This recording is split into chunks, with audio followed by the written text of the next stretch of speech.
assunto muito controverso hoje em dia. Vamos falar sobre isso também.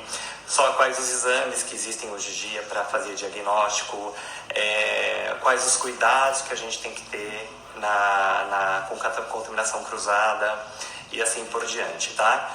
Sobre doenças autoimunes, sobre os benefícios ou malefícios que tem tirando o glúten, e se retirada do glúten por conta própria, isso pode trazer problemas para a saúde ou não.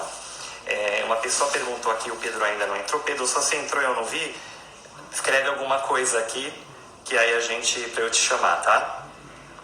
Perguntaram do trigo sarraceno. O trigo sarraceno não tem nada a ver com glúten, gente. Isso é um trigo chamado trigo sarraceno, é o buckwheat, que é da família do arroz. Então, não é, porque tem nome de trigo, quer dizer que seja trigo, entendeu? E não tem a ver com glúten. Então, é um cereal maravilhoso, cheio de proteínas, que vocês podem comer tranquilamente. Não tem nada a ver com glúten. Tanto que não vai achar um lugar na internet falando que vai ter glúten, tá? Então, é só o nome que é trigo. Igual quando tem nomes parecidos, a pessoa acha que é a mesma coisa. Então, são coisas bem diferentes, não tem nada a ver aqui com a parte de glúten, tá? Vamos lá. Vamos falar sobre... Deixa eu ver se aqui o Pedro entrou. Pedro, você já entrou? Já está aí? Se alguém já viu o Pedro entrar, porque eu estava olhando aqui do lado, eu acabei não vendo se ele entrou, para a gente poder falar com ele aqui. Então eu já dei uma passada de todas as nossas perguntas, né, o que a gente vai conversar aqui. Perguntaram aqui sobre hipotireoidismo, que é uma doença autoimune. Tem uma pergunta que vai falar sobre doença autoimune. Pedro, você está aí? Pedro, dá um oi aqui, escreve oi, porque aí eu puxo você aqui e te convido, tá bom? Pedro Bastos. Pedro, vamos ver se ele está aqui para ele dar um oi. Aqui estou. Pedro, eu vou agora te chamar.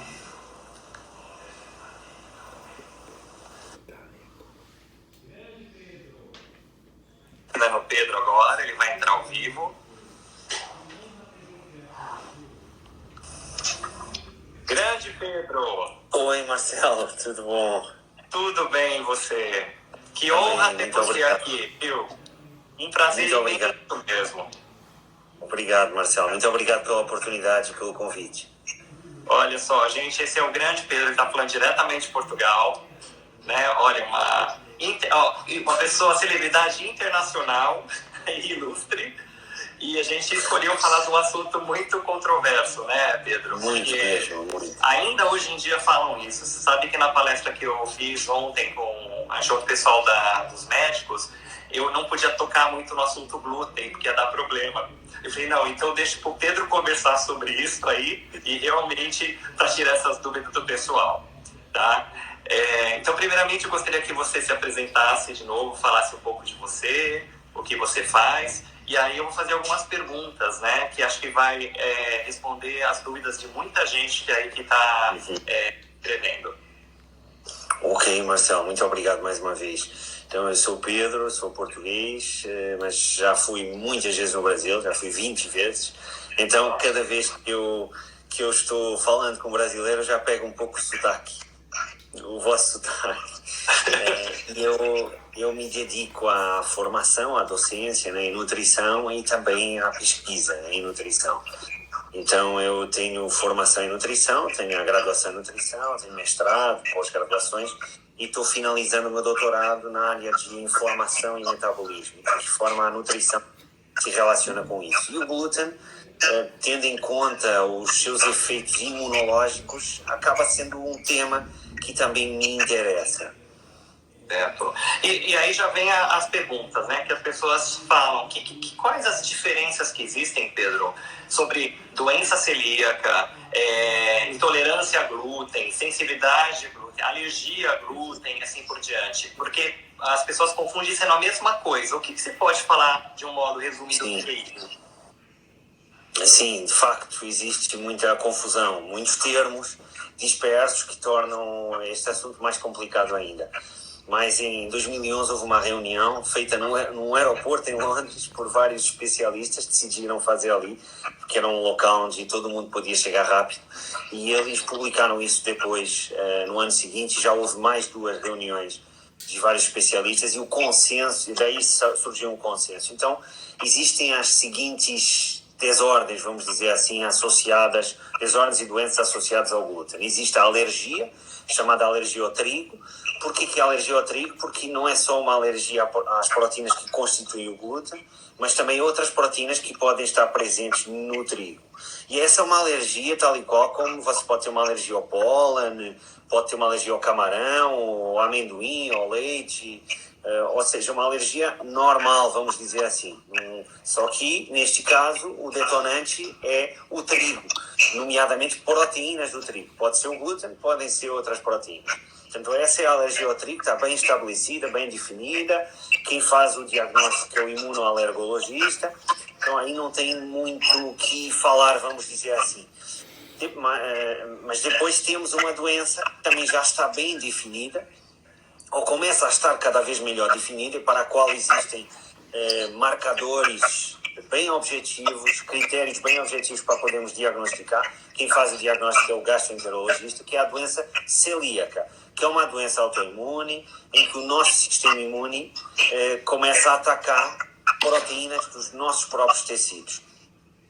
Certo. Então, estamos falando de uma doença que afeta sobretudo, em especial, o nosso intestino delgado, mas pode ter várias manifestações extraintestinais.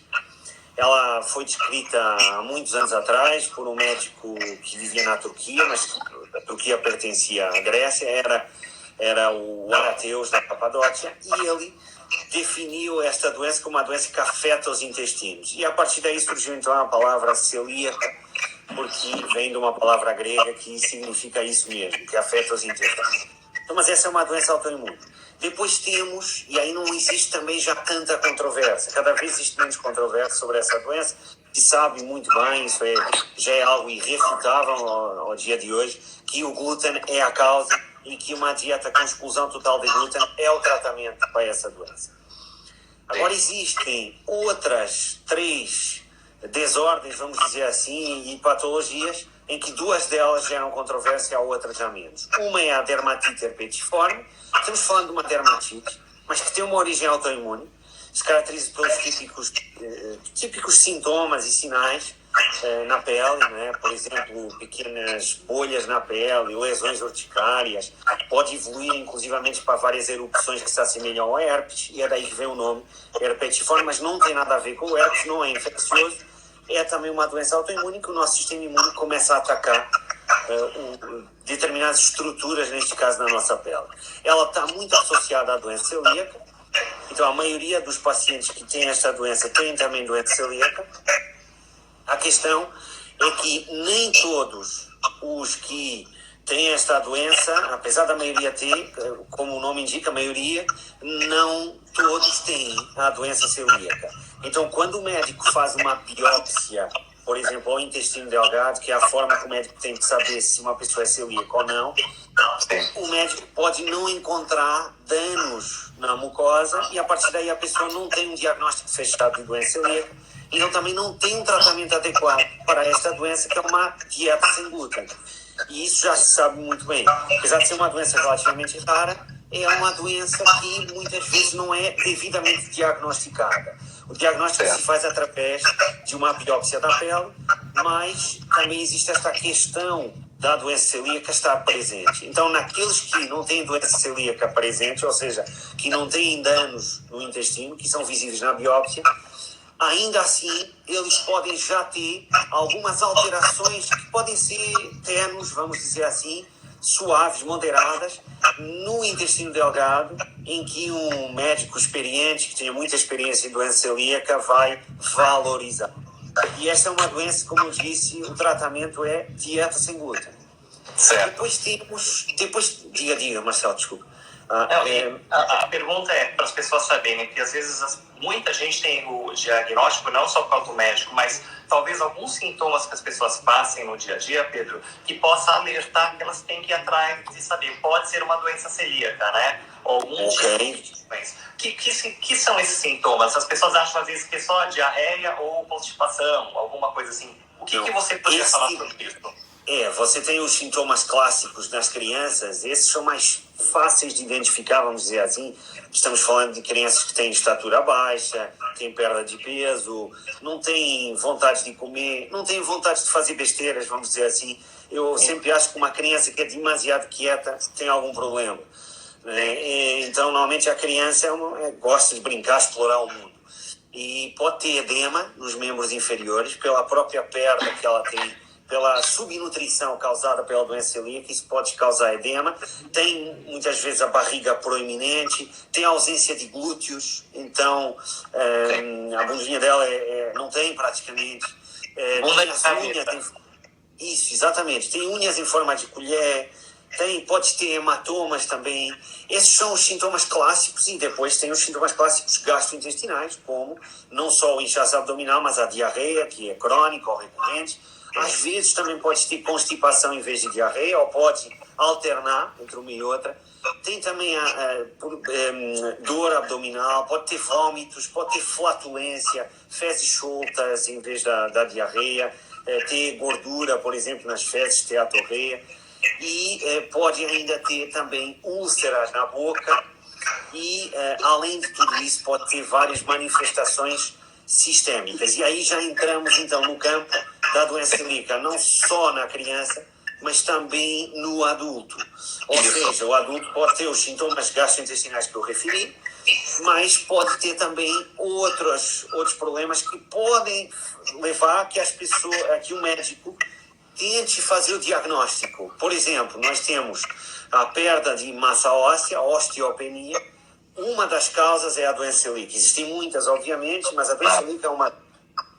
Pessoas que tiveram, por exemplo, imagina um adulto que sempre teve alguns sintomas gastrointestinais e que por exemplo, uma mulher, a menstruação apareceu muito tarde. Por exemplo, que tem estatura baixa, principalmente se comparar com os irmãos, irmãs e com os pais. Por exemplo, se todos vêm de uma família em que todos têm 1,5 m, é normal que tenha estatura baixa. Depois poderá ter anemia, que é resistente à toma de ferro. Pode ter sintomas articulares, artrite, por exemplo. Pode ter, inclusivamente, as transaminases, enzimas hepáticas aumentadas. Ou seja, pode ser confundido com lesão hepática, que realmente existe, mas ela é causada, neste caso, pela doença celíaca. E pode ter alterações da coordenação motora, por exemplo, sintomas neurológicos. Pode ter neuropatia. E até existem casos, não são os mais frequentes, mas existem casos de pessoas que têm epilepsia e em que a causa da epilepsia é a doença celíaca. Isso tudo está na literatura. Então existem vários sintomas que te levam a que seja difícil as pessoas saberem exatamente se tem ou não tem doença celíaca.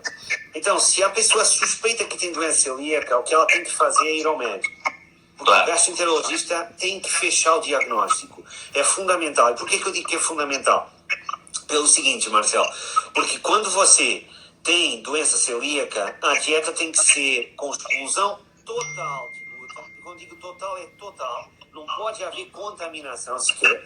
Total de glúten. E neste momento, tendo em vista aquilo que se conhece da literatura, neste momento é uma dieta que se pensa que tenha que ser por resto da vida. Então, se a pessoa suspeita que tem um problema associado ao glúten, o que a pessoa poderá fazer por livre iniciativa, e que eu não aconselho, mas que ocorre, e a pessoa começa vou tirar o glúten da dieta, certo? Vou tirar o glúten da dieta, me sinto melhor vários sintomas, mas agora tem um dia que eu lembro, mas agora vou voltar a introduzir o glúten. Não vou ver nenhum problema, ou seja, vou introduzir o glúten, um pouco como o diabético, que de vez em quando come um pouco de açúcar. E que não acontece nada. Mas no caso da doença celíaca acontece, basta uma pequena dose, uma migalha é suficiente para despoletar uma reação autoimune. Então isso significa que tem que ser com exclusão total, e acompanhamento médico, né? Acompanhamento nutricional e o médico no caso do celíaco em si, porque pode ter realmente problemas muito sérios, como você comentou, né? Isso mesmo, e até pode ter linfoma. Tem um tipo de linfoma que é muito mais frequente no celíaco não tratado, vamos dizer assim, ou que não faz a dieta adequadamente. E tem mais uma questão: quando você decide fazer dieta sem glúten, se depois você for no médico e disser agora eu quero saber se sou celíaco, o resultado dos exames de sangue pode vir negativo. Negativo, sim.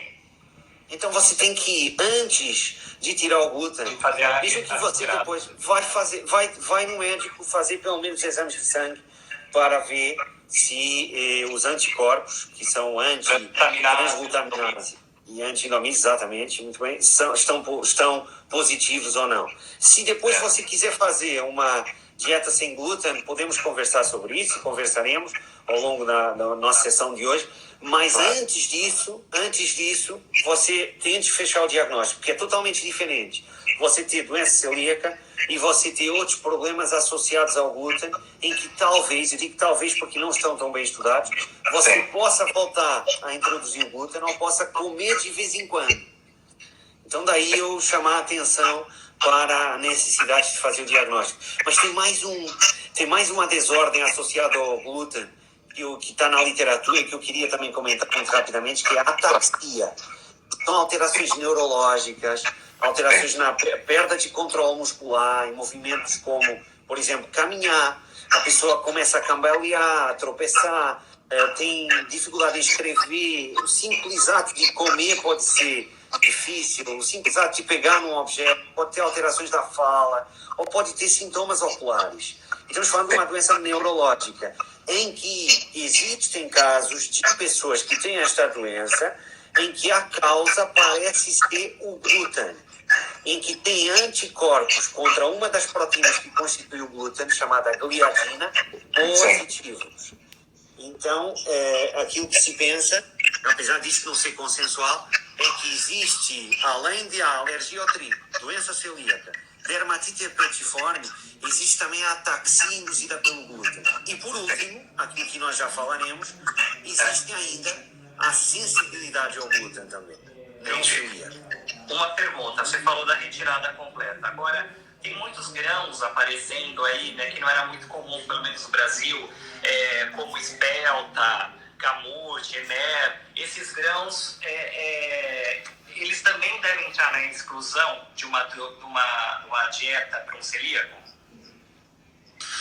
Boa pergunta. Existem vários tipos de trigo, não é? Nós temos o trigo, os trigos comuns que nós hoje em dia temos, os trigos modernos, são o trigo duro, que é o triticum duro, que é aquele usado para fazer o macarrão. E existe o trigo comum, que é o triticum stevium, que é aquele usado para fazer o pão. E depois ainda temos uma hibridização do trigo comum com centeio, que é o triticale. Todos esses têm que ser retirados da dieta do celíaco, aí não há dúvida nenhuma. Pois ainda temos derivados como o bulgur, o seitan, que também têm que ser retirados. Agora temos aquilo que você falou, são as espécies mais antigas de trigo, em que a gente tem o camute. O camute é também chamado de corozan, Triticum turanicum, e esse já se sabe que também tem que ser retirado da dieta do celíaco. Esse não é seguro para celíaco. Esse já foi estudado. E depois temos ainda 3 tipos de trigo que se enquadram numa designação que é o espelta. Então temos aquilo que nós conhecemos mesmo por espelta, estamos falando do Triticum spelta. Esse não é seguro para celíacos, já está demonstrado, então tem que ser retirado. E depois temos 2 tipos de trigo que estão dentro dessa família, mas são mais antigos, que é o Einkorn, que é o Triticum monococcum, que existem alguns estudos em alguns celíacos, mas não todos, mostrando que poderá ser seguro.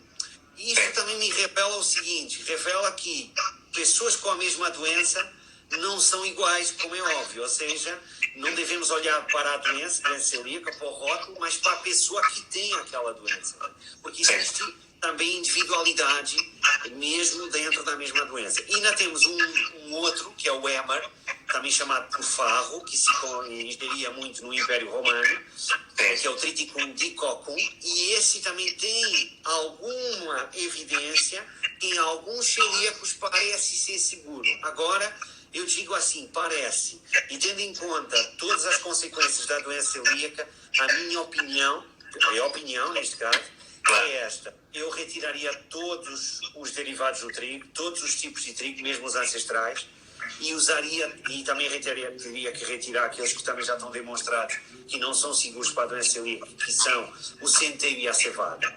Exatamente. Até porque, né, o desconforto que a pessoa tem depois, todos os problemas que ela vai ter por comer algum desses grãos e ter um efeito nela, não vale a pena, né? Por tentar, como dizem, passar mal, né? Assim. Então, as pessoas estão perguntando aqui também da aveia, Pedro.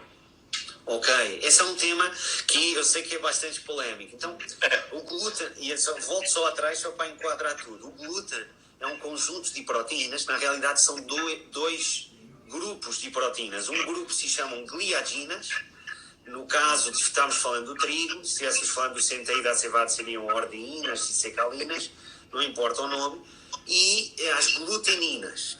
Então são esses dois, que quando se juntam são muito interessantes, por exemplo, você saberá isso muito melhor do que eu, são muito interessantes do ponto de vista da gastronomia. Para a gastronomia o glúten é fantástico.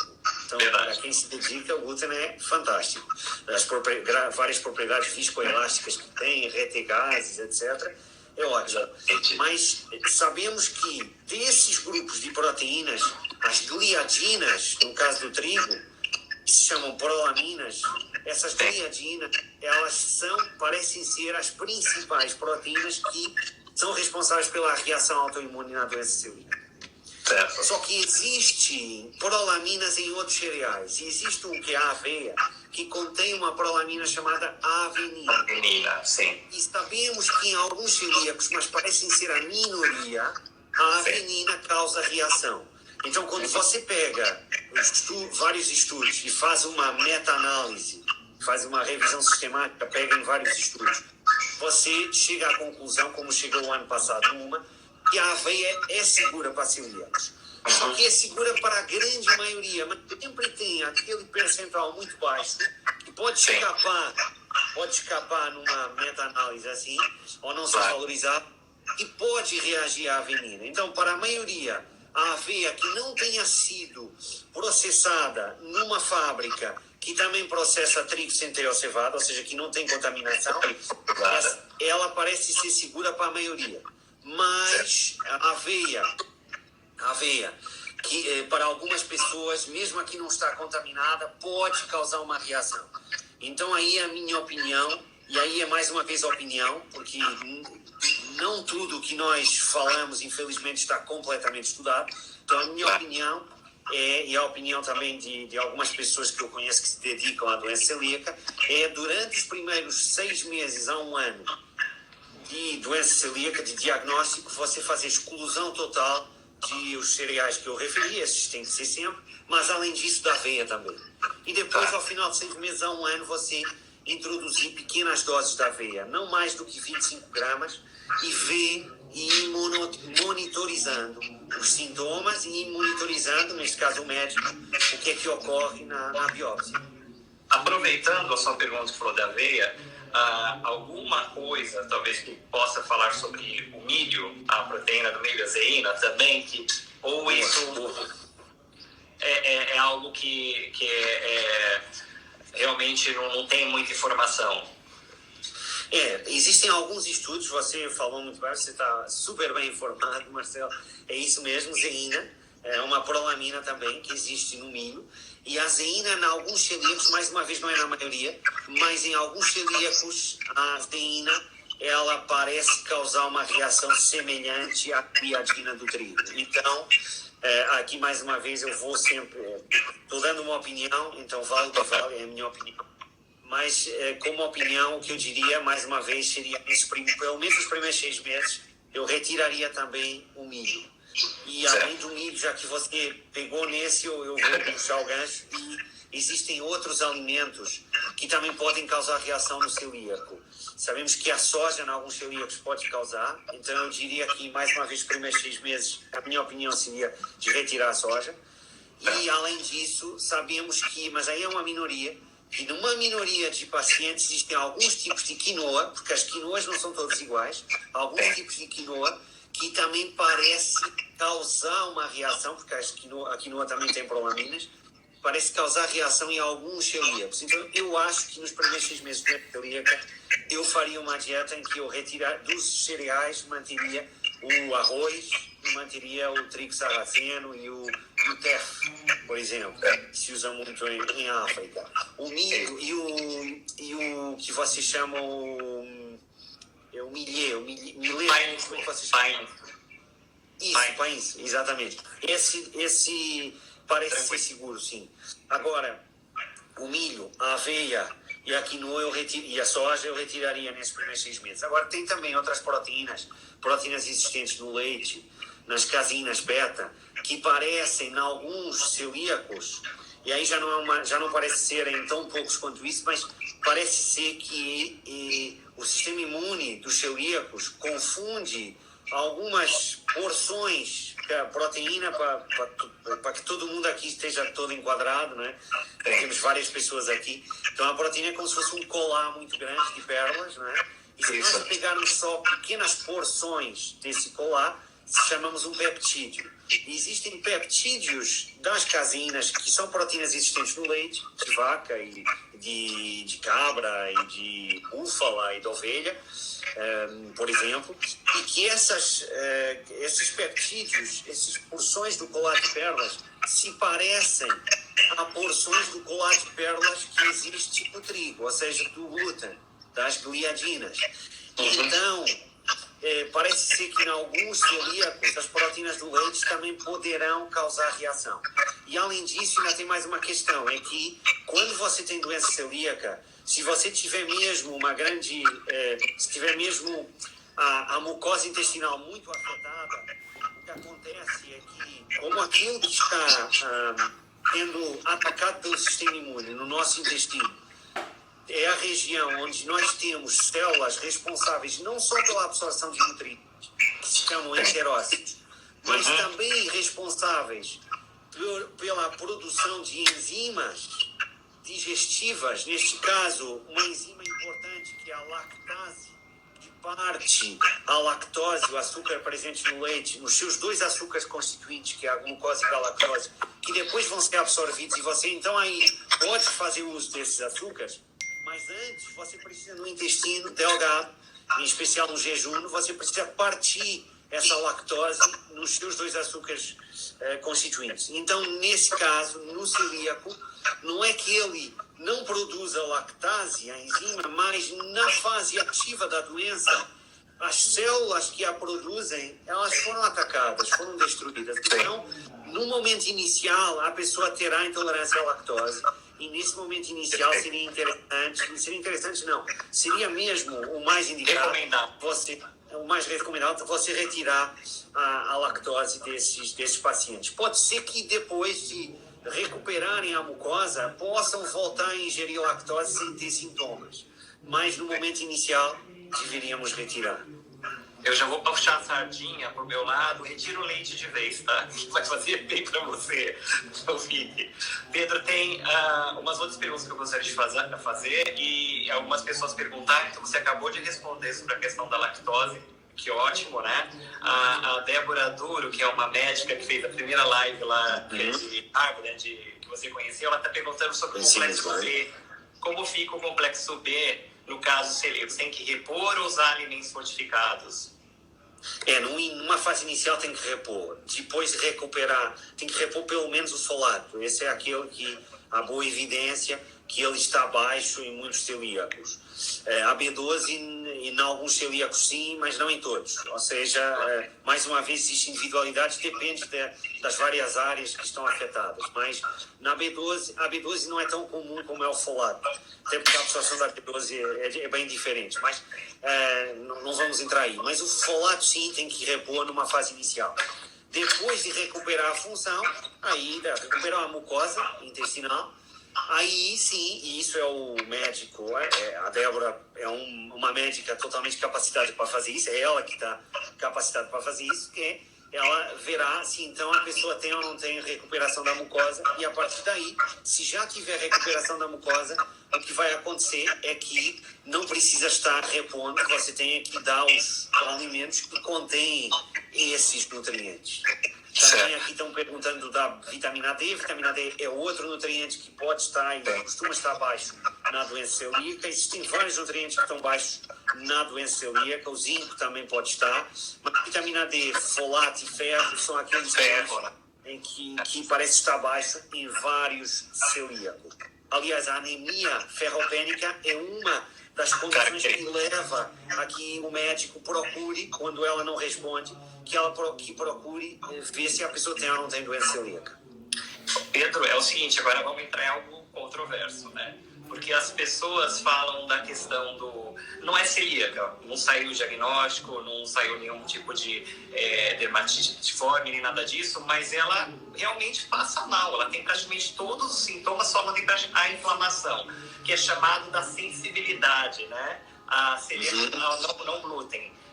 Por que existe tanta discussão a respeito disso, tanta controvérsia a respeito dessa sensibilidade ao glúten não celíaca? Essa controvérsia existe pelo seguinte, e aqui eu tenho que tentar ser o mais objetivo possível nisto. Apesar de várias pessoas relatarem efeitos adversos quando ingerem glúten ou trigo, porque o trigo não contém só glúten, e eu também já falarei um pouco nisso, podem ser sintomas intestinais, estamos falando de aqueles que eu referi, a diarreia, a constipação, dor abdominal, inchaço, flatulência. Pode também ser retenção de fluidos, dores articulares, câimbras, dermatite e até alterações neuropsiquiátricas. Hoje, por exemplo, existe uma linha de estudo, não só na ataxia, que eu falei antes, mas existe uma linha de estudo sobre depressão e insensibilidade ao glúten, e uma linha de estudo que essa já vem de antes, já vem de há muitos anos atrás, que é uma linha de estudo sobre sensibilidade ao glúten e esquizofrenia. Por mais estranho que possa parecer, quando nós falamos nestas coisas, as pessoas pensam que nós estamos, como vocês dizem, viajando na maionese, não é? Pensam isso, já estou pegando algumas expressões brasileiras. Brasileiro. Mas, fora de brincadeira, pensam isso, que nós estamos viajando.